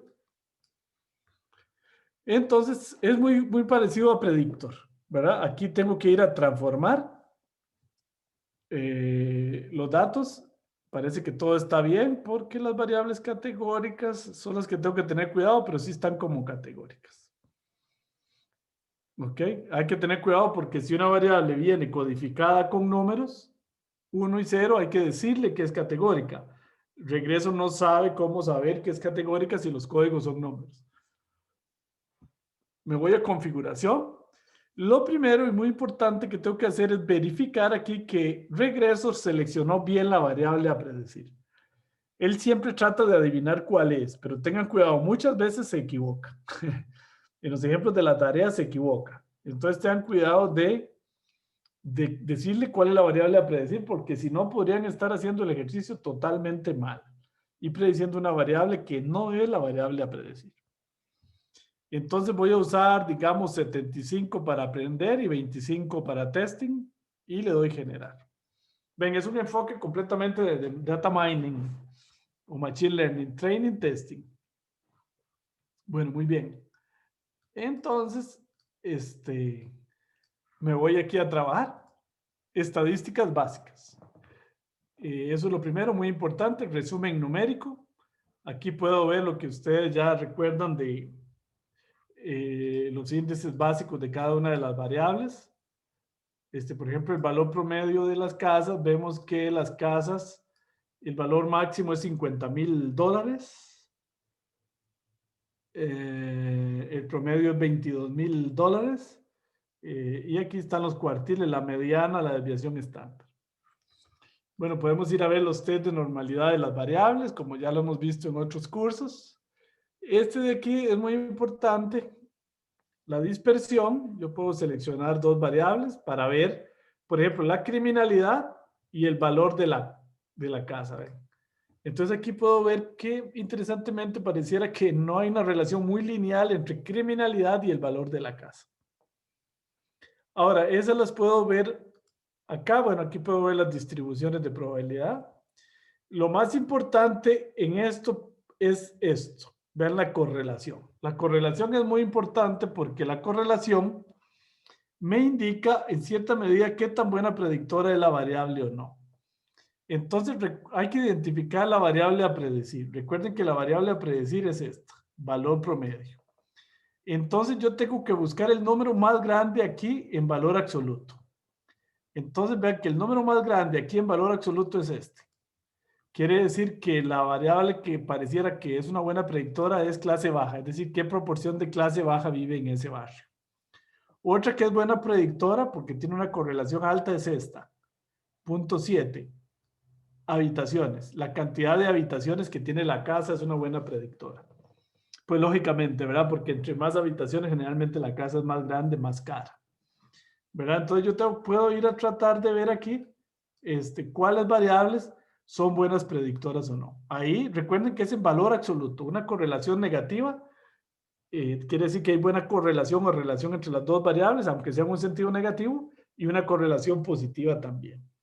Entonces, este es un buen gráfico para tratar de predecir o adivinar cuáles variables podrían ser buenas predictoras y cuáles no. Ok. Bueno. Entonces, ¿qué se me hizo aquí? Bueno, esa es una manera. Parece que la clase baja es negativa. Sí, correcto.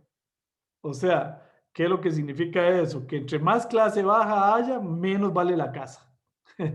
Lo cual es lógico, digamos que se supone que entre más clase baja hay, digamos el barrio tiende a ser más malo y entonces la casa tiende a tener menor valor o pueden haber casas más pequeñas, ¿verdad?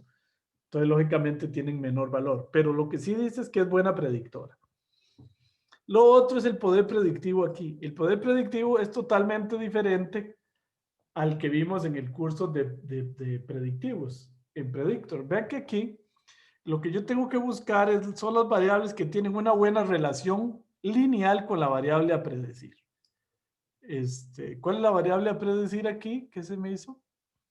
Perdón, voy a tener que cerrar aquí para mover este chat. La variable a predecir, aquí, ¿qué pasa? Ok, la variable a predecir aquí es esta, valor promedio. Entonces observen que hay variables que tienen buena relación lineal con esta. Por ejemplo, esta, que es clase baja, yo la identifico aquí por clase baja, se ve que tiene una buena relación lineal, o sea, los puntos están alrededor de la recta, esta rojita, con valor promedio. Variables pésimas, por ejemplo, esta parece muy mala. Voy a poner esto en azul para que se vea. Esta parece muy mala. Otras variables que tienen una buena relación lineal. Pareciera que esta no es tan mala. ¿Cuál era la otra que vimos antes? Ya se me olvidó. Habitaciones. Habitaciones, sí, esta. Vean que no es tan mala, la relación lineal es relativamente buena. Esta, vean, alumnos, la cantidad de estudiantes que hay en el barrio pareciera ser no tan mala. Pareciera que la mayoría no son tan malas, excepto esta, que no tiene una buena relación lineal, pero aquí entonces yo lo que busco es que los datos se agrupen y estén bien cerca de la recta de regresión. Eso es lo que se llama la recta de regresión, la que está en rojo. Entonces, las que más se acerquen, quiere decir que tienen mejor relación lineal con la variable a predecir. Ok. Bueno, me dice David, entiendo que regreso convierte internamente y de manera automática las variables categóricas para generar el modelo. ¿En qué momento se deben convertir manualmente las variables categóricas a dummies manualmente? En ningún momento por lo menos en estos métodos, David, él lo hace solo. Sí, él lo hace solito por dentro. Ahora vamos a ver. Sí, no hace falta. Y ya le explico eso. Sí, buena pregunta, David. Vean.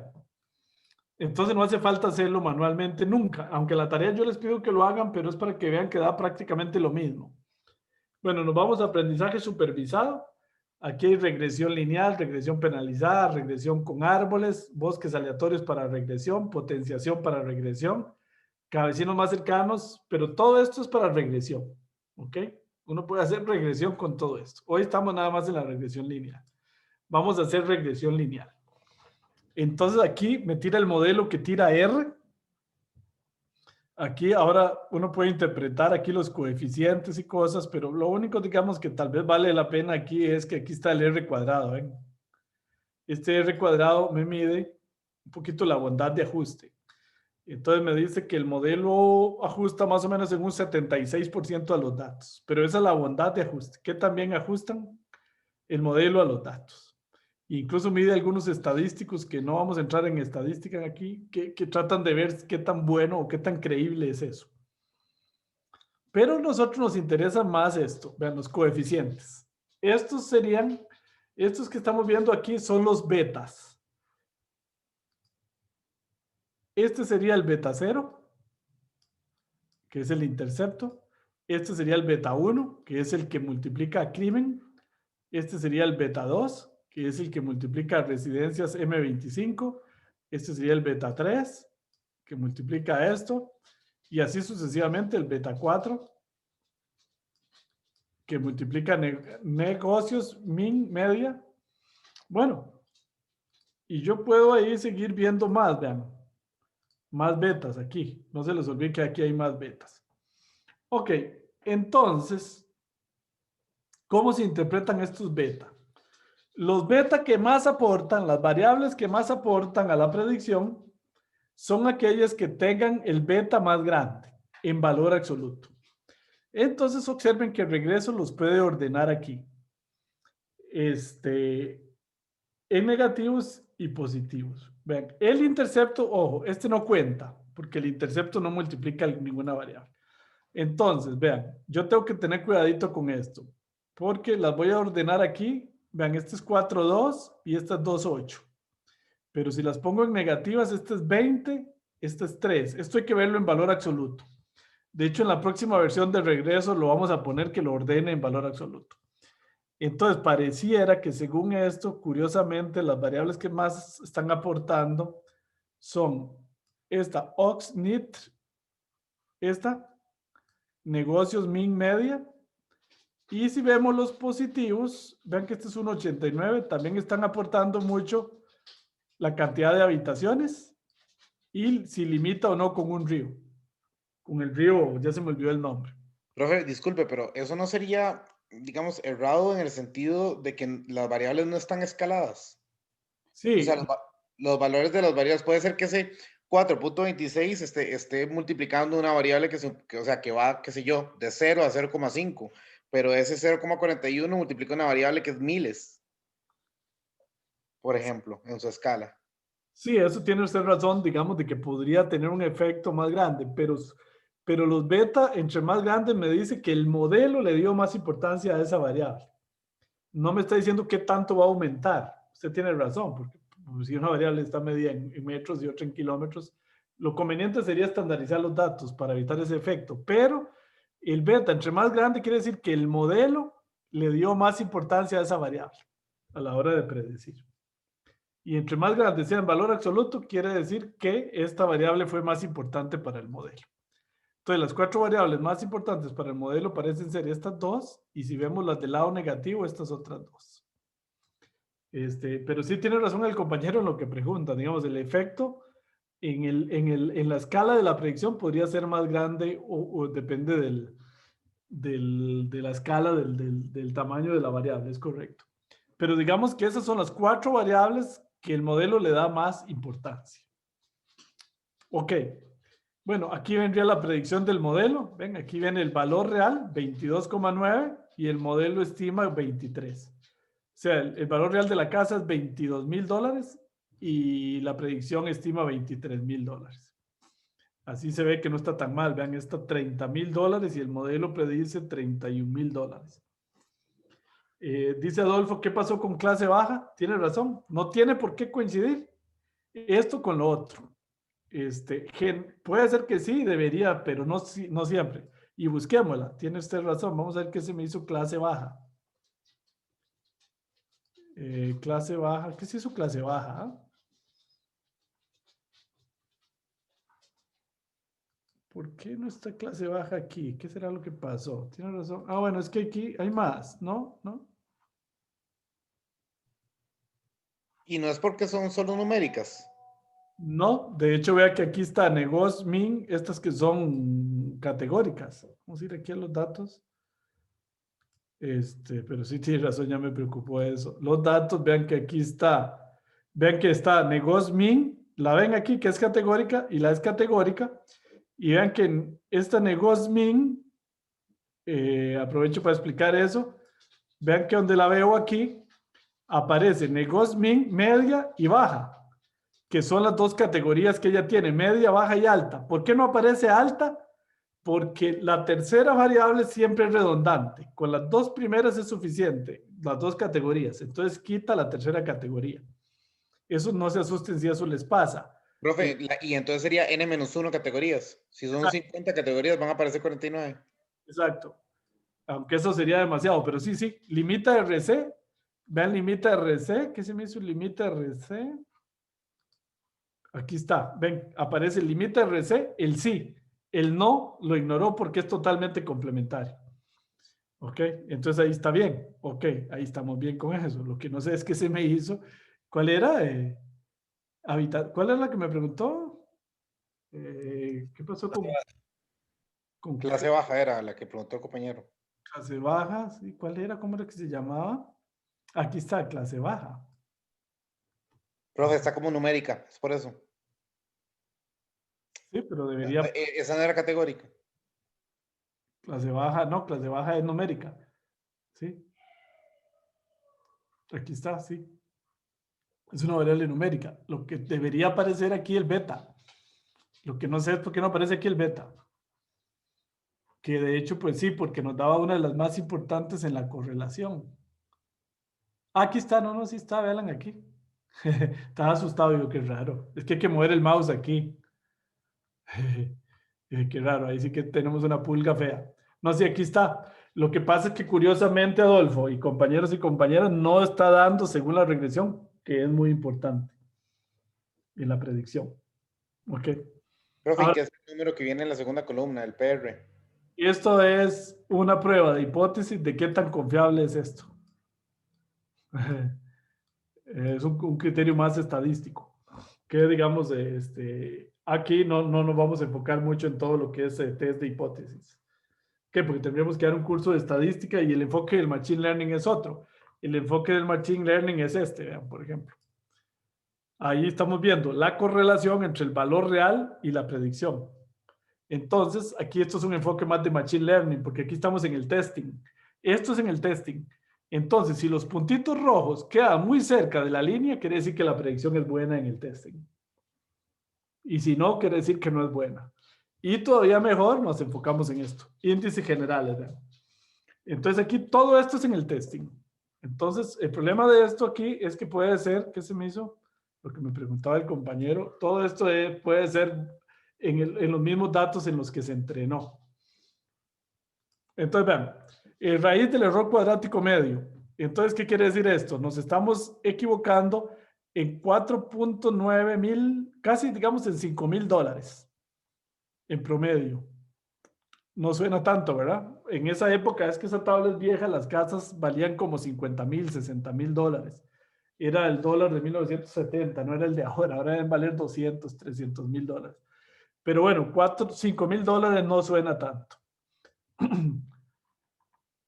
Aquí está el R cuadrado, ¿ven? Esta es la bondad de ajuste que nos midió el mismo modelo que estaba aquí, ¿lo ven aquí? Aquí, ¿qué se me hizo? Pero le creemos más a este y de hecho nos está dando mejor, ven, 0.82. Esa es la correlación entre la predicción y el verdadero valor, que es relativamente bueno. Entonces el error relativo nos equivocamos como en un 15%. El error absoluto medio dice que en promedio nos equivocamos $3,300. Entonces está relativamente. ¿Para qué me pone aquí el mínimo y el máximo? Ven.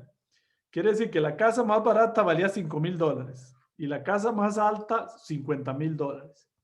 Y me estoy equivocando en promedio en 3.3, en $3,300, digamos. O si uso este, 5,000. Entonces vemos que está muy cerca del mínimo. Todo eso nos indica que la predicción es buena, digamos, es bastante buena. Los errores no andan descabellados. Si el error aquí diera $49,000, dice, no, fatal, está altísimo. Vengo, si esta correlación diera punto 15, entonces sería muy baja. Ok, bueno, muy bien. Y esa entonces es la manera de ver esto. Profe, disculpe, y para, digamos, si uno tuviera que reportar el error, y con perdón a los compañeros estadistas y compañeras, con una incertidumbre, uno podría utilizar algo de esto para decir, bueno, el resultado es tanto más menos 4.98 más menos 3.37, ¿se podría agarrar algunos de esos valores para generar alguna especie de incertidumbre? Bueno, ahí sería un poco el porcentaje de error, ¿sí? Ok. El que le está diciendo, y puedo estar equivocado un 15% para arriba o para abajo. Ok. Sí. Bueno, muy bien. Entonces, vamos a seguir porque vamos a ver los métodos de regresión penalizada. Entonces, ya vamos avanzando a métodos de regresión mucho más modernos. ¿Ok? La regresión penalizada, uno de los principales problemas de la regresión clásica es el tema de la selección de variables. ¿Cuáles variables utilizar? No lo hice ahora.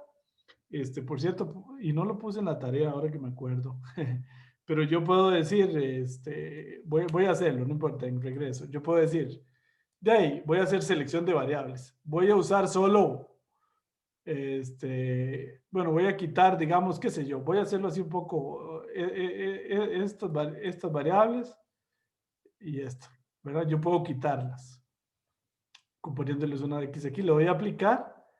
Recuerden que tengo que volver a generar training testing, revisar si la variable la seleccionó bien, generar y irme a hacer la regresión.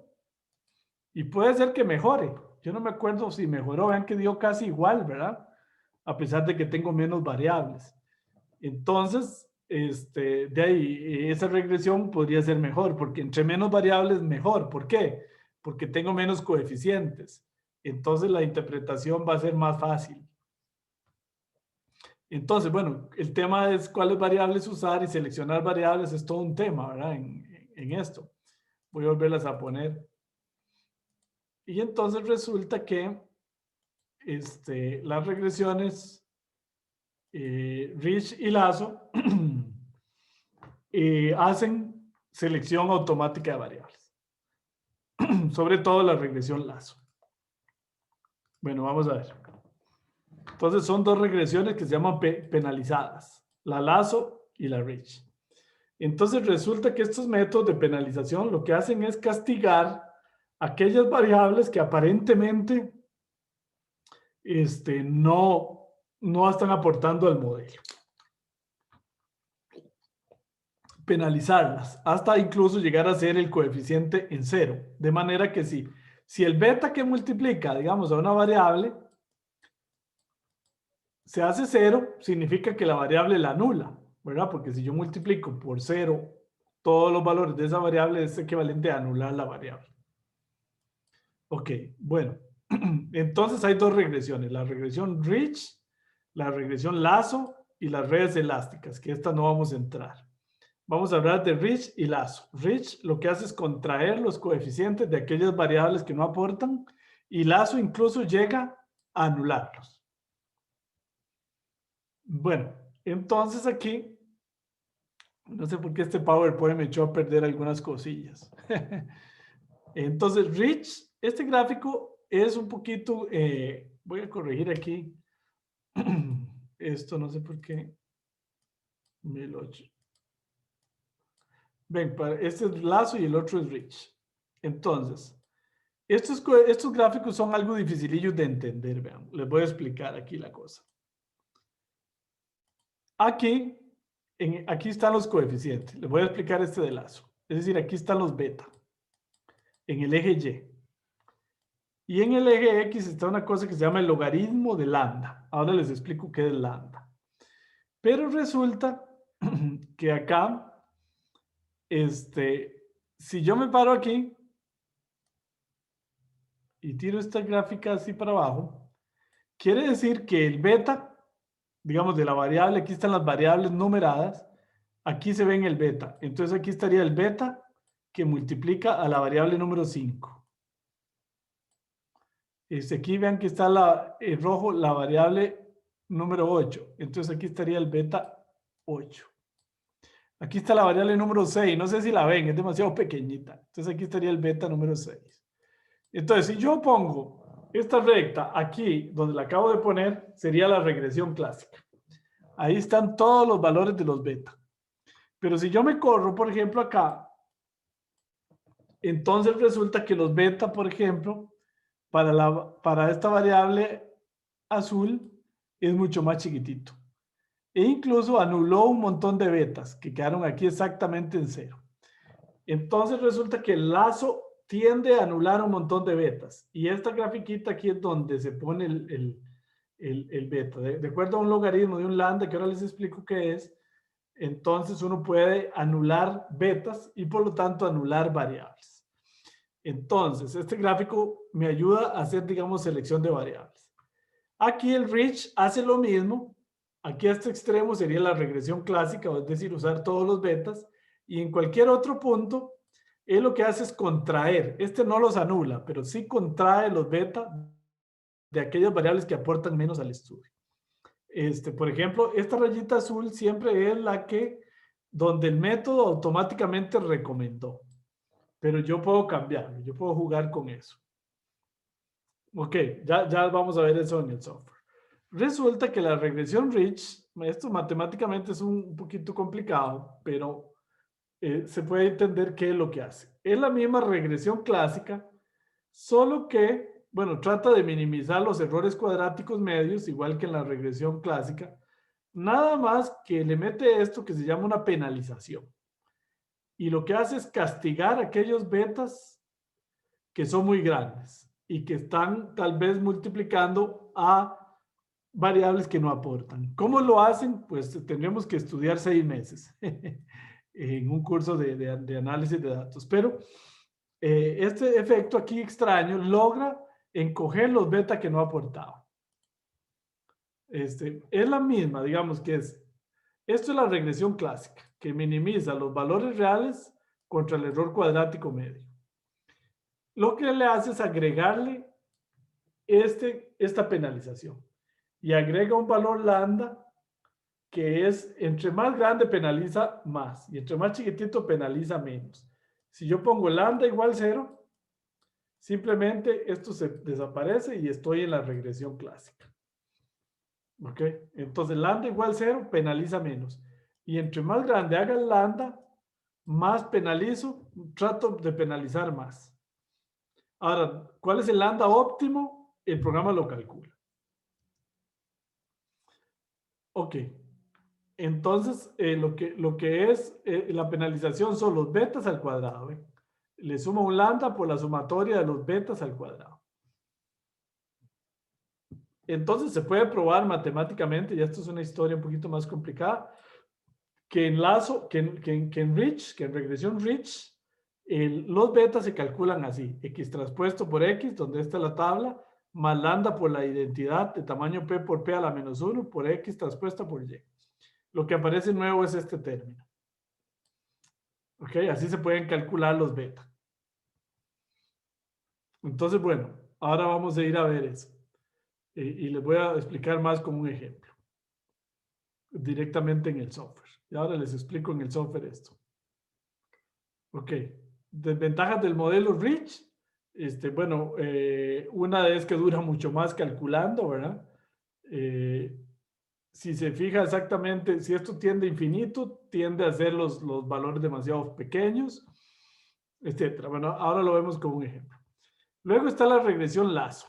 La regresión Lazo fue propuesta por el profesor Robert Tixirani y la diferencia es que él penaliza, pero no los beta al cuadrado, sino el valor absoluto del beta. En el fondo, matemáticamente, el tema es que él usa lo que se llama norma 1, mientras que Rich utilizaba norma 2. Eso es un tema técnico matemático complicado. Pero lo que hace en el fondo es penalizar diferente. Y curiosamente, aquí está el señor Robert Tixirani con este servidor. Tuve el honor de ser estudiante de Robert en el postdoctorado allá en Stanford. Él fue mi tutor. Y de hecho trabajamos la regresión Lazo para ratos simbólicos. Por ahí pueden buscar un paper en la red que escribíamos en ese trabajo. Bueno, el profesor Tixirani es muy famoso por la regresión Lazo y por el bootstrapping, entre otras cosas, pero él es el padre de la regresión Lazo. Entonces, en la regresión clásica más una penalización, igual que Rich. La diferencia es que usa valores absolutos en lugar de usar cuadrados. E igual hay un término lambda, que es un parámetro que hay que calibrar o tunear, como se dice en inglés. Entonces, igual, si tomo lambda igual 0, estoy ante una regresión clásica. Si tomo lambda tendiendo a infinito, tiendo a hacer muchas variables 0. Los coeficientes de las variables 0 y por lo tanto anula las variables. Y ahora les voy a explicar más estos gráficos en el software. Bueno, y como les explicaba ahora, entonces, él escoge un lambda óptimo y todas las variables que queden aquí, lo que quiere decir es que los beta los hizo 0, porque recuerden que aquí en el eje Y están los beta. Ok, y entonces, por ejemplo, aquí es una regresión que tenía 12 variables y él dijo, no, solo hace falta 5. Es como mágico, o sea, él logra seleccionar las variables. Problemas de Lazo. Resulta que no se ha logrado encontrar matemáticamente una fórmula concreta para calcular el beta. No hay una fórmula exacta para los beta de Lazo. Entonces siempre hay que resolver un problema de optimización. Y entonces se aplican los métodos de gradiente para resolver el problema de optimización. Entonces Lazo tiene la desventaja de que si lo corro 2 tiros puede dar diferente. Entonces van a ver en la tarea que les va a pasar. De hecho, yo lo advierto en el enunciado. Lo corro un tiro, da un resultado. Lo corro otro tiro, da otro resultado. Entonces, eso no deja de ser problemático. Nunca se sabe cuál es la solución exacta. Le pasa un poquito como a redes neuronales. ¿Ok? Ese es un problema matemático abierto. No se sabe cuál es la fórmula exacta para los beta. Ven que en Rich sí se sabía, aunque está enredado esto, pero esta es la fórmula exacta para los beta. Para la regresión clásica también existe una fórmula exacta para los beta. Para la regresión Lazo no se conoce. Ok. Bueno, entonces Rich es un problema de optimización y Lazo es otro. Este tiene una solución exacta, este no tiene solución exacta. Ok. Entonces, este problema hay que resolverlo con métodos de optimización tiro a tiro, mientras que este no es necesario porque hay una fórmula exacta que uno puede aplicar. Matemáticamente, aquí está la explicación de por qué Lazo selecciona variables y por qué Rich tiende solo a encogerlas. No vamos a hablar de eso porque es un poquito enredado, pero sí les puedo decir que mágicamente Lazo selecciona variables y Rich lo que hace es encoger los beta de las variables que no aportan. Y Lazo incluso los puede llegar a hacer 0, anulando las variables que no aportan. Es mágico Lazo. Yo he visto sistemas predictivos de muchas cosas que funcionan con Lazo y los resultados son extraordinariamente buenos. Bueno, ¿qué pasa cuando hay variables categóricas? Lo mismo. Regressor las convierte automáticamente a variables dummy.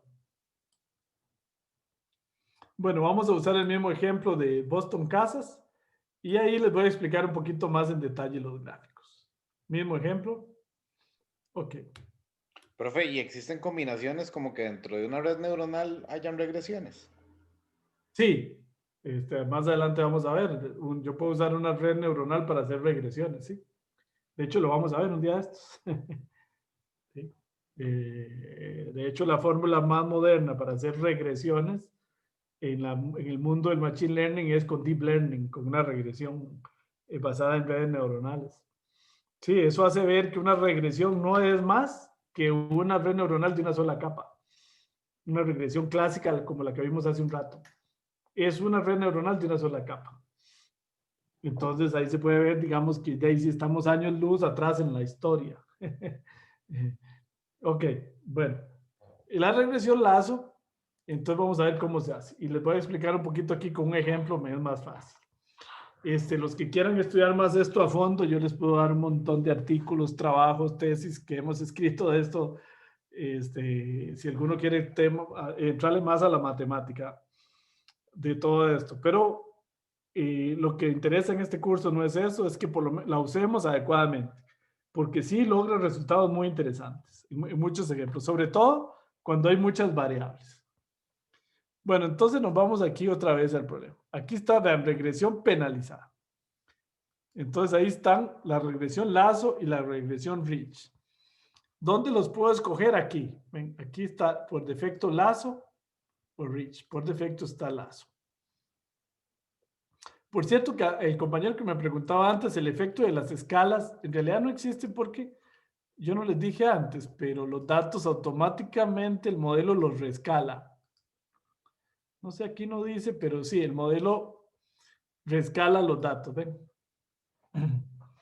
Ok, bueno, aquí entonces él está escogiendo el mejor lambda, el logaritmo de lambda automáticamente. Ya les explico qué quiere decir eso.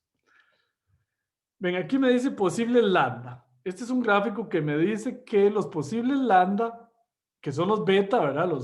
No, el posible lambda es el valor aquel del modelo. Eso, el posible lambda, perdón, es este. Él dice que lambda debería estar como entre, aquí puede ser que como 5, menos 5 a menos 2, a menos 1. El logaritmo de lambda. Ok, eso no es tan importante. Los coeficientes, aquí están, ven. Ven qué interesante. Él los escogió aquí. Son un poquito más pequeños que la regresión clásica, porque la regresión clásica sería aquí. Entonces, aquí yo los puedo ver. Aquí están los coeficientes, ¿ven? Este es el intercepto que encontró Lazo. Y aquí están los beta. Este sería el beta 1 que multiplica criminalidad. El beta 2 que multiplica residencias. Ven, aquí está la variable categórica que está con baja y media. Y esos son los beta. Aquí podemos ver que según Lazo, y ese Lazo, la variable más importante es esta.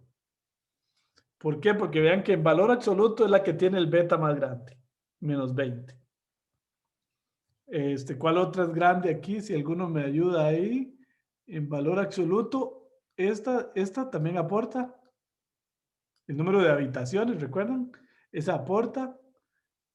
¿Cuál otra aporta? Esta, que es menos 230. Recuerden que el intercepto no, el intercepto es el corte con el eje Y. Entonces ahí yo puedo ver las variables que más aportan. Ok, predicción del modelo. Ahí está la predicción. Esta valía $24,000, predijo 29. Esta valía 36, predijo 27. Aquí puedo ver el gráfico de dispersión, ¿ven?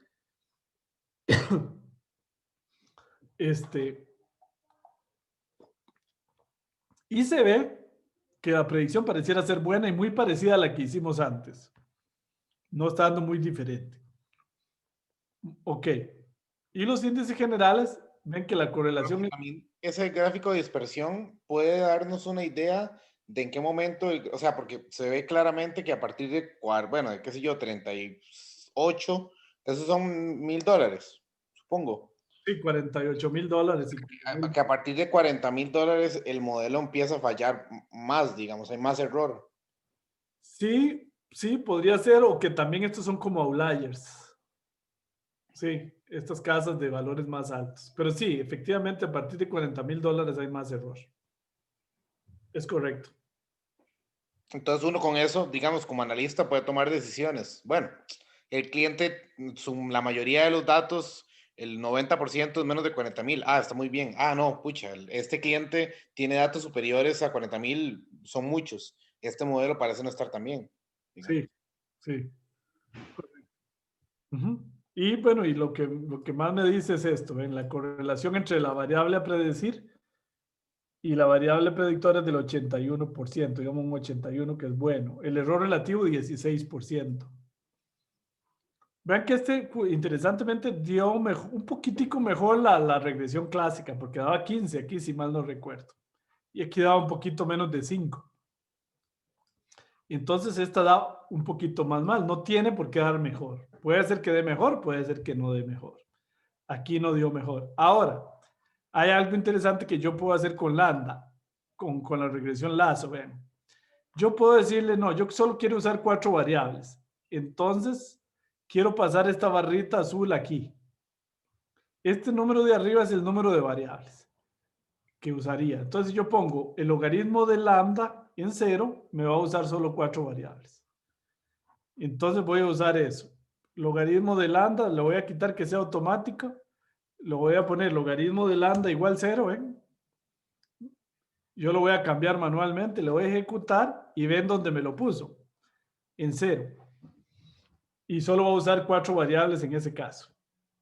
Y entonces él va a usar las mejores posibles 4 variables que podría usar. Entonces, vean qué interesante. Si me vengo aquí a los coeficientes, ¿qué se me hicieron los coeficientes aquí?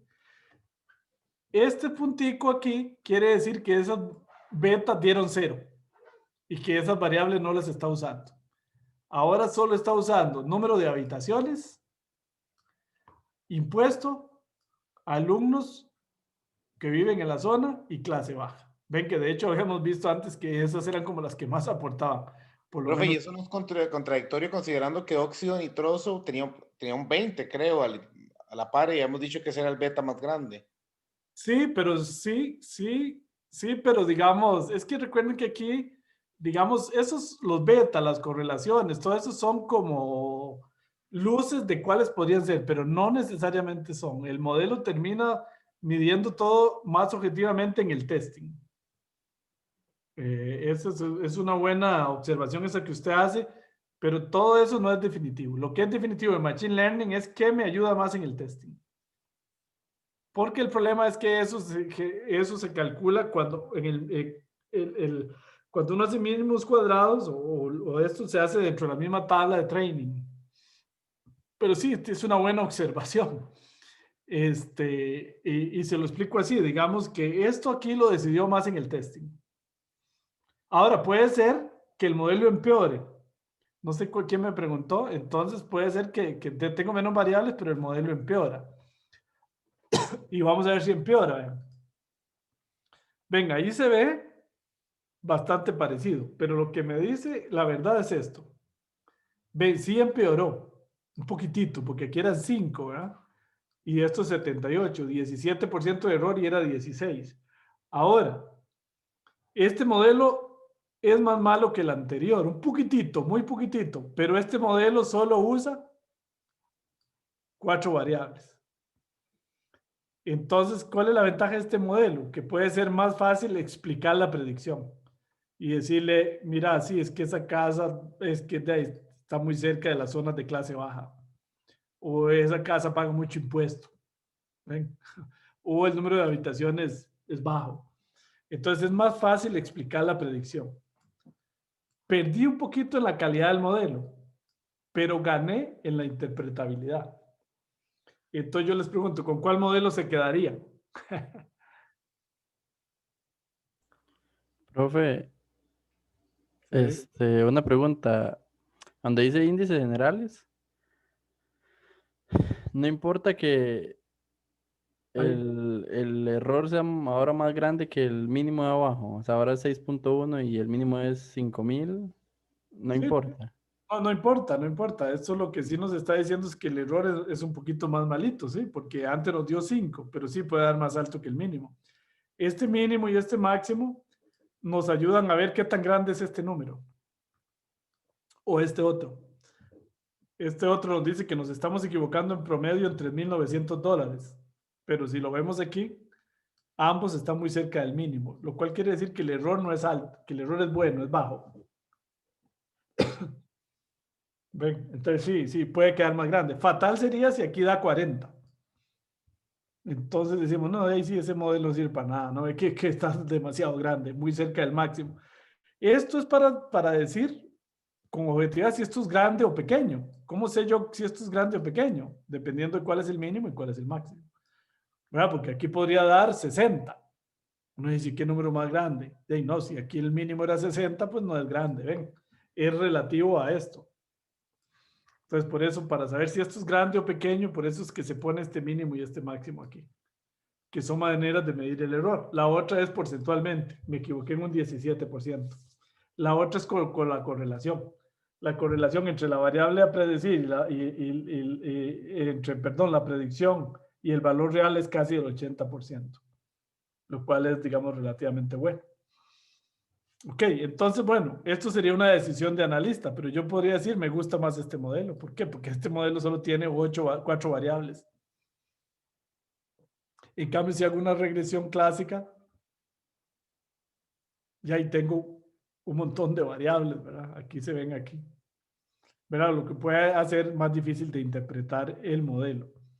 Ahora depende, puede ser que a mí no me interese interpretar nada, simplemente dar una predicción. Te digo, no, qué importa que tenga muchas variables, no tengo que explicarle a nadie nada.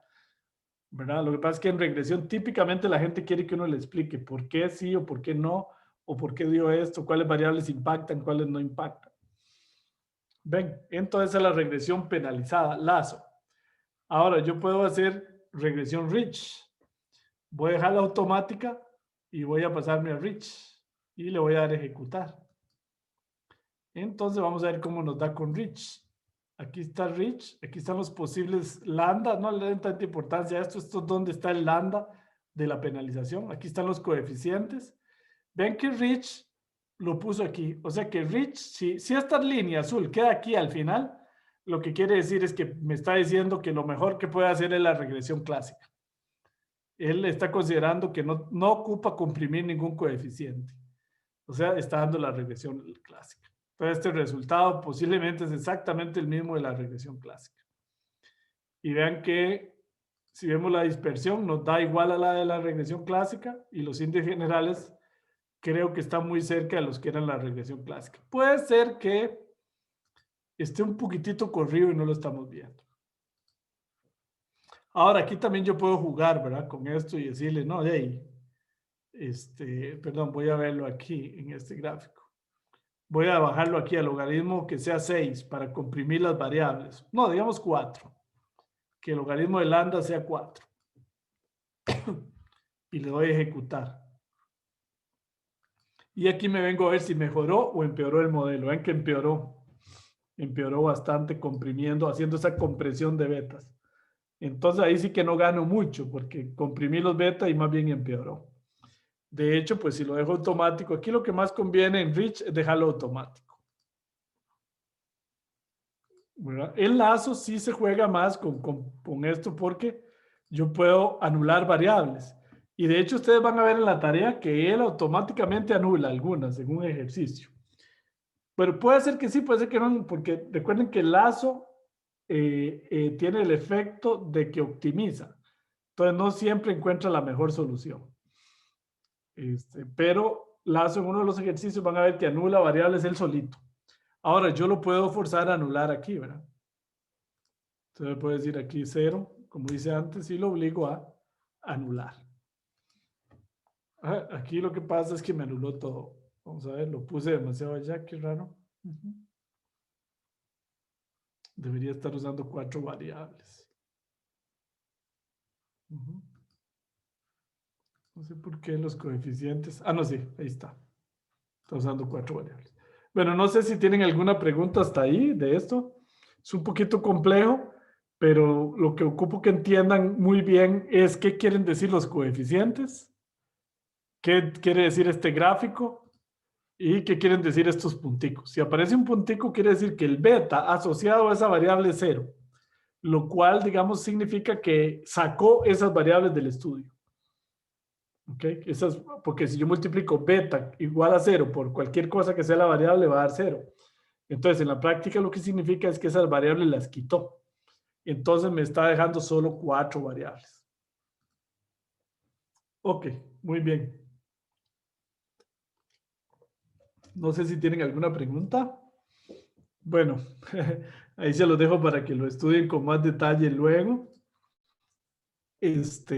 Voy a ir a la tarea.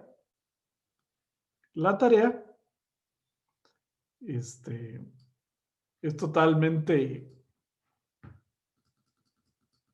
nueva en esta versión del curso. Les estuve haciendo una tarea un poquito diferente a la que hicimos la última vez que vimos el curso, un poquito más dirigida. Bueno, aquí, bueno, es que explique la diferencia entre regresión y clasificación. Luego tenemos un ejemplo parecido al que estamos haciendo, pero son las casas en Washington y más nuevo en el 2017. Y entonces predecir el precio de la casa también. Pero aquí les digo poquito a poco, paso a paso, qué tienen que ir haciendo. Ok, entonces es un ejercicio bastante detallado para que van paso a paso, ven 12 pasos que van a ir haciendo.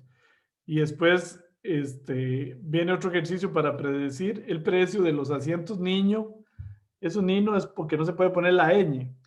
Entonces, ¿cuánto valen los asientos que se usan en los carros para los bebés? Entonces, predecir el precio de venta de ese artículo con base en la publicidad, en muchas cosas. Tengan cuidado, vean que esta variable aparece en el medio, de estar seleccionando bien la variable a predecir. También tengan cuidado con estas dos variables, perdón, con estas dos, porque observen que estas dos variables son categóricas, pero están codificadas con números. Entonces, regreso tiende a interpretarlas con numéricas. Entonces hay que cambiarlas en la parte de transformar datos a categóricas. El que no haga eso tiene todo el ejercicio malo, porque las va a tomar como numéricas cuando en realidad son categóricas. Entonces tengan mucho cuidado con esos 3 detalles. Aquí yo lo digo de vez en cuando, pero si no lo hacen bien, entonces no le va a dar bien. Otra cosa es que este primer ejercicio es un ejercicio real. Vean que aquí tenemos 21,000 filas. No es un ejercicio de juguete, es una tabla real. Puede durar calculando las cosas. Puede ser que no sea tan rápido como lo hice yo ahora, porque es una tabla mucho más grande, es una tabla real. Entonces no se asusten si dura, pero Regresor aguanta bien la tabla. Ok, bueno, muy bien. Esos son son 2 ejercicios. Bueno, 3. El primero es una pregunta fácil. Pero ahí van paso a paso, ¿ven? Aquí van explicados bien paso a paso para que ustedes traten de usarlo bien y no se equivoquen. Las próximas tareas van a ser menos detalladas, pero en este quise ser un poquito más detallado porque en otras veces hemos notado que digamos, hubo problemas porque tal vez el estudiante se perdía. Ok, bueno, muy bien. No sé si tienen alguna pregunta, comentario. Ok, un poquito enredados. Ajá. No tengo nada en el chat. Está muy interesante. Gracias. Ok, bueno, con mucho gusto. Ahí van a ver que se van a poner muy interesantes. Sí. Es el foco de la regresión desde un foco más de Machine Learning.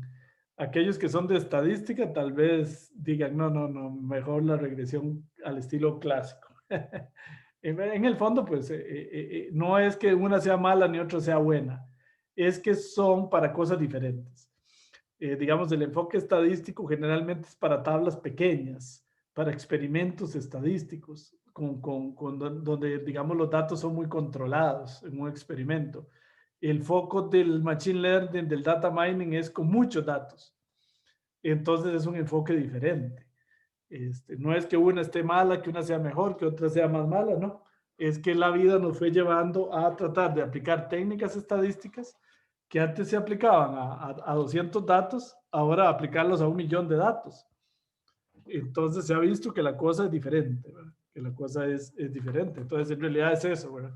No es que una cosa sea buena o mala, simplemente es ¿cuándo aplico estas cosas? ¿A datos masivos o cuando lo aplico a datos de tipo más experimental? Bueno, muy bien. Entonces voy a abrir por acá el video para despedirme, decirles que en este curso vamos a estar Chantal Chavarría, Diego Jiménez y mi persona trabajando en el curso, trabajando en los foros, tratando de ayudarles. Entonces, muy buenas noches y nos vemos Dios mediante de hoy en 8 días. Muchas gracias. Buenas noches. Buenas noches, gracias. Buenas noches.